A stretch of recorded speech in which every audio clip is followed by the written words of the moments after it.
જય શ્રી કૃષ્ણ. મારું નામ નુપેશ પરમાર છે. હું પોતે બી ઇલેક્ટ્રિકલ એન્જિનિયર છું. મારી ફર્મ છે આરકે ઇલેક્ટ્રિકલ્સ કરીને.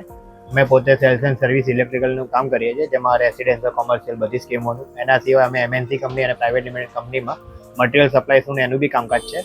હું છેલ્લા 2 મહિનાથી મારી ખુદની ફેમિલી અને સ્ટે કરવા માટે પ્રોપર્ટી સર્ચ કરી રહ્યો હતો. જેમાં પહેલાં હું બ્રોકર થ્રુ બી ગયો છું, પણ એમાં બ્રોકર થ્રુ મને કંઈ પ્રોપર્ટીઝમાં એમાં કંઈ એટલી ડીલમાં મજા ના આવી. દેન પછી મેં મેજિક બ્રિક્સ છે, 99 એકર્સ છે, બધામાં પણ સર્ચ કર્યું હતું. બટ મારે જૂની સ્કીમમાં જવું હતું, જેથી કરીને મને જે મારો સુપર બિલ્ડઅપ એરિયા મળે અને જે કાર્પેટ એરિયા મળે વધારે મળે.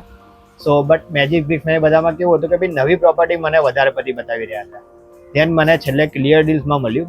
ક્લિયર ડીલ્સમાં એ સારું હતું કે એમાં કોઈ બ્રોકરેજ નથી અને નો હિડન ચાર્જીસ હતા. સો મેં એમાં વાત કરી હતી, જેમાં યશભાઈ હતા પહેલાં મારી જોડે. દેન પછી વિશાલ પરમાર કરીને તેમના જે કલીગ્સ હતા એ આવ્યા હતા મારી જોડે. એમણે મને સીતારામ એવન્યુની સ્કીમ બતાવી હતી, જે અહીંયા ન્યૂ નાની ખાતે આવેલી છે. વિશાલ પટેલની સ્કીમ છે. એમનું ઘર જોયું, જે 140 વારનું સુપર બિલ્ડઅપમાં હતું. ચોથે માળનો ફ્લેટ હતો, 90 યુનિટ્સ હતા, જે મારી કન્વીનિયન્ટ પ્રમાણે બરાબર હતું. હવે મારે જે જોઈતું હતું એવું મને મળી આવતું હતું. તો મેં એક ઘર જોયું હતું, એમાં મને મારા રેટમાં, મારા બજેટમાં અને કોઈ ચાર્જીસ આપ્યા વગર મને મળતું હતું. અને એ એટલી સર્વિસ સારી હતી ક્લિયર ડીલ્સની કે ભાઈ મને 3 જ દિવસમાં મારી પ્રોપર્ટીનું જે હતું એનું રિઝોલ્યુશન લાવી આપ્યું. અને એમાં direct client to client meeting હતી, એમાં વચ્ચે કોઈ મીડિયેટર નહોતું અને મારે કોઈ ચાર્જ નહોતા આપવાના.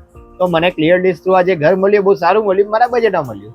એના માટે મેં બીજા બધાને બી રિકમેન્ડ કરું છું કે ભાઈ ક્લિયર ડીલ્સ થ્રુ તમે પ્રોપર્ટી લો તો કોઈ ચાર્જીસ આપવાની જરૂર નથી અને તમને બહુ સેફલી આન્સર મળી જાય છે. Okay, thank you.